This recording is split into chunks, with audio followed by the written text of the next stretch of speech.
Hi guys, Olive here. Here today to talk about the books that I read and reviewed in December 2022. December reading tends to get overshadowed by all of the amazing end-of-year content that we always have here on BookTube, but I had some pretty interesting reactions to the books that I read in December, everything from bitter disappointment to a favorite book of the year, so I still wanted to give December its due. Let's start off by discussing fiction, since that's what we have been doing in these wrap-ups. In December, I only intended to read the first book in the Lovelight Farm series by B.K. Borison, but I actually ended up binging all 3 books that are currently out because they were just precisely what I needed at that time.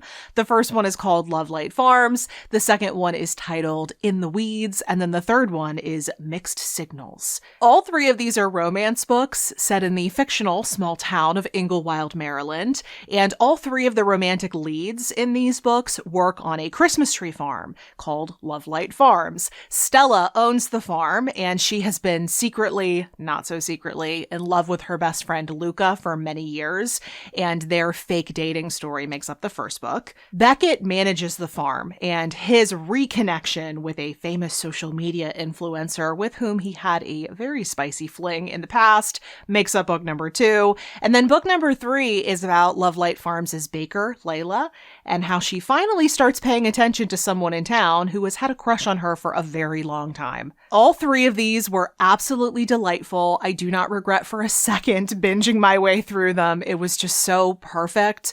I loved the stories, I love the romances, but I think my favorite part about all 3 is the small town atmosphere. Getting to know everyone in town, meeting all the gossipy neighbors, learning about the phone tree that people in town have to spread news all over town. It was kind of like Stars Hollow from Gilmore Girls, the way that everyone's in each other's business constantly, but the way that everyone looks out for one another as well. Main story-wise, I think the third book, Mixed Signals, was probably my favorite, followed by book number 1, Lovelight Farms, and then In the Weeds. But I definitely recommend all 3. I had so much fun reading these. And there's actually a 4th one due to come out sometime this year. I'm going to be watching that release date like a hawk because I want to read it so badly. They're available on Kindle Unlimited if you have that. It's a really good way to get your hands on them. But yeah, these were definitely a highlight of my reading month. One that I had hoped to enjoy a little bit more than I ended up doing is Anon Please by DeuxMoi. This is a fictionalized account of the creation of the celebrity gossip Instagram account called DeuxMoi. We get to see how the assistant to a stylist stumbles into creating this Instagram account, and after it becomes extremely popular, basically overnight, she struggles to keep it a secret from her abusive boss, who would not be happy to hear about it, and she struggles to figure out who she can trust, as everyone wants a piece of her newfound success. This was more of a lightweight read, as I anticipated it would be, and I'll admit that it was cool to see some fictionalized interpretations of these celebrity scandals that I know DeuxMoi played a part in, like the Armie Hammer scandal. I was actually reading this book at the exact same time as I was watching the House of Hammer miniseries on Discovery Plus. That's an interesting watch if you have Discovery Plus. But overall, this book just didn't do it for me. The writing is pretty darn bad, and I thought all the drama surrounding the main character was so mundane. Like, I don't want to be reading about whether or not she should accept a deal to sell the Instagram account. That is so boring. And then there was just this really blatant product placement for DeuxMoi's merch right at the end of the book. It just all got to be too much for me. So this was a 2-star read. I enjoyed Enchantress of Numbers by Jennifer Ciavarini a whole lot more. This is historical fiction about Ada Lovelace, pioneering mathematician, daughter of bad boy romantic poet Lord Byron. Initially in this book, we get to hear about how Ada's mother and Lord Byron got together in the first place, and then how that relationship dissolved pretty dramatically.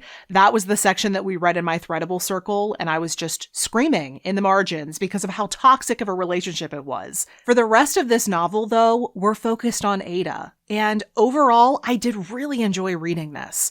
It is not perfect, however. There were definitely some really odd moments, very odd choices, like the fact that the author is writing this as though Ada Lovelace is writing her memoirs, but then the author expects us to believe that Ada Lovelace would remember these small, specific details from very early on in her childhood, like when she was an infant. We're expected to believe that Ada Lovelace would remember those things enough to write them in her memoirs later on. It's very bizarre, and overall there is just way too much of a focus on Ada's early life in this book, which basically consists of her going through nanny after nanny after nanny. I just didn't need to hear about all of that. There's so much less time than given to her later life and her work, which is the stuff that I really wanted to hear about. But I will say that this book reminded me a lot of The Signature of All Things by Elizabeth Gilbert, one of my all-time favorite novels, because it's that kind of soup to nuts look at the life of a woman in science from birth to death. And so this book was definitely not as well done as The Signature of All Things, but I really enjoyed spending time with it, especially because it reminded me of that. But pivoting back to a novel that unfortunately disappointed me, I truly expected to love The Hunger Trace by Edward Hogan. This is a book that takes place in the aftermath of the death of a wildlife park owner. We get to see how his young widow, his eccentric teenage son, and his neighbor, with whom he shared a devastating secret, cope with his loss, figure out how to move on with their lives, and figure out how to navigate relationships with one another. There were some things that I liked about this. I'd like to start off with the positives because I don't think it was all bad. I really liked the dialogue. Thought it was very snappy, very witty. The characters always had comebacks for each other. The dialogue made me smile on a number of different occasions. And then also the reason why I picked this up is that one of the characters, the neighbor, Louisa, she's a falconer. And we get some glorious descriptions of birds of prey in here, and we get to see them hunt. I loved that. I'm a bird nerd, so of course that appealed to me. But the story of this one, I thought it just went completely off the rails. I was only truly invested in this book for maybe the first quarter, and then the story just got progressively weaker, and I got progressively less interested in it. I was really ready for it to be over. So this is another one I gave 2 stars. Then there was one written review of mine that appeared online during the month of December. I got to review a novel that I actually really enjoyed. It was called A Diary of a Void by Emi Yagi.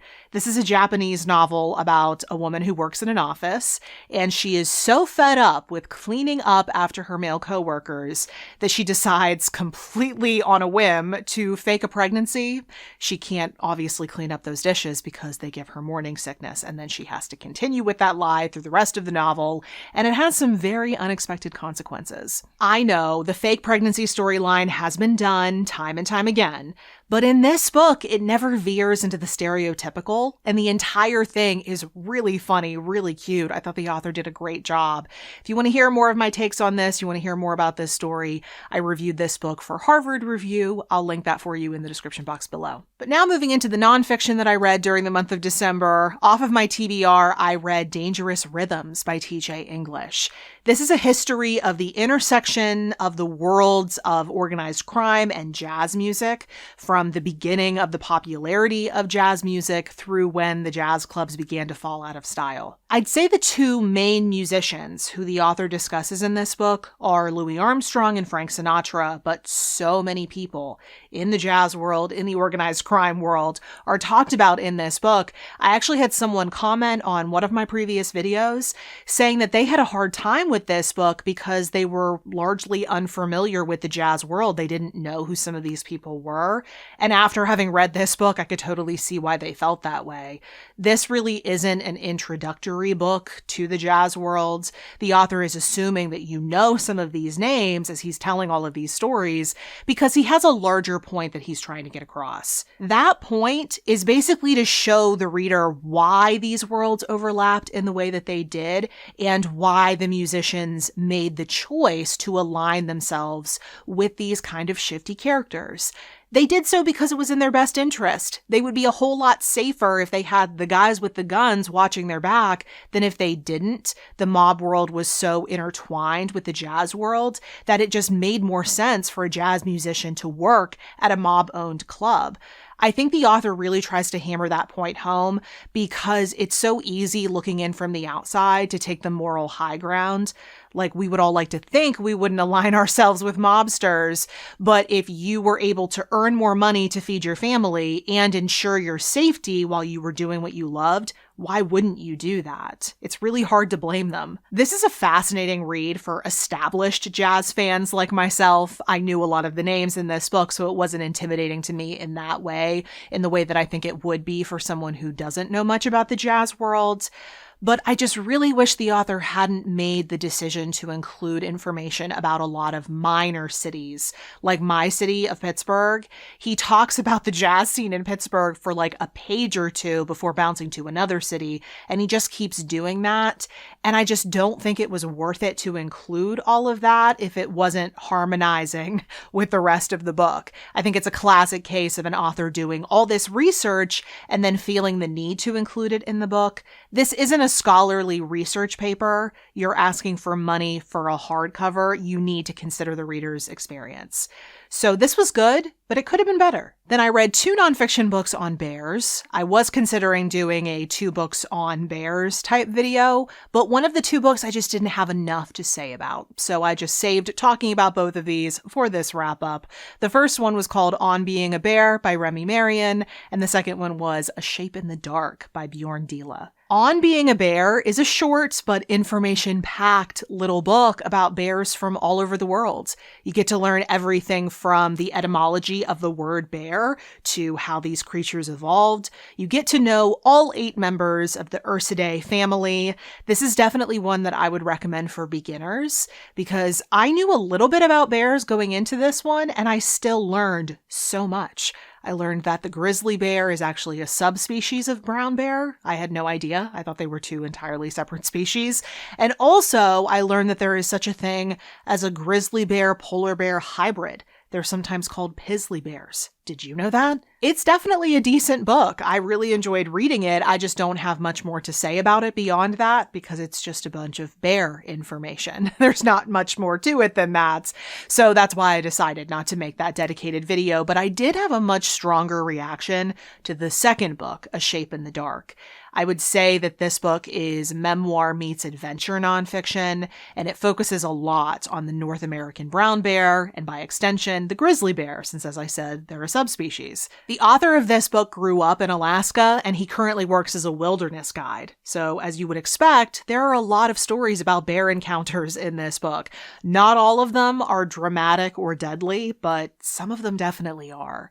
And as he's telling some of those stories, he's also sprinkling in some history about how people have interacted with bears, how bears have been persecuted, especially as the state of Alaska continues to develop. A Shape in the Dark was a lot grittier of a read. He is so honest about the harsh realities of nature, and the whole thing is so atmospheric. Like, I felt like I was with him in the wilderness when I read this, which definitely made it unnerving at times, but it certainly made for a very unique, very memorable reading experience. And I also really enjoyed how this author talked about bear hunting. He is very against it, but he presented it in a very multi-perspective kind of way. Like, he included arguments from the other side. And maybe it's just me. I am the product of a political science department in college.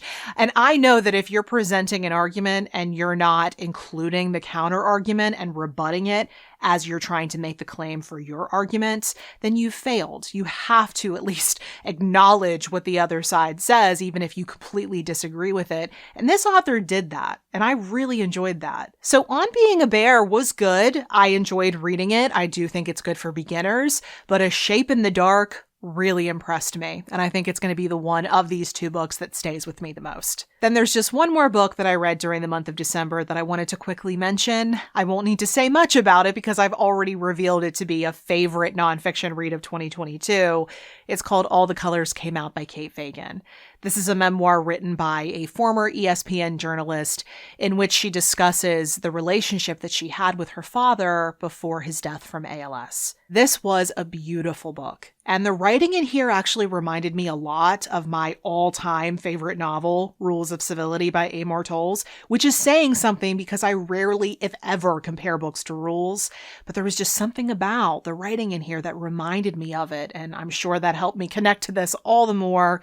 If you want to learn more more about this, if you want to see where it ranked on my year-end nonfiction favorites list, I will link that video for you in the description box below and up in the cards. So those are the books that I read to close out 2022. If you want to read any of these books, or if you have read them and you just want to share your thoughts, I would love to hear from you in the comment section below. All the books that I discussed today, as well as any other additional links that I may have promised you in this video, will be linked for you in the description box below. If you're on a mobile device, just tap the title of this video and that box will expand for you. And at the bottom of that exact same description box, you'll see links to everywhere you can find me around the internet, like Goodreads and Instagram, the two places where I'm the most active, in case you would like to keep up with what I am reading and writing about right now. Thank you so much for watching. I hope you're having a wonderful day, and I'll see you in the next video. Bye.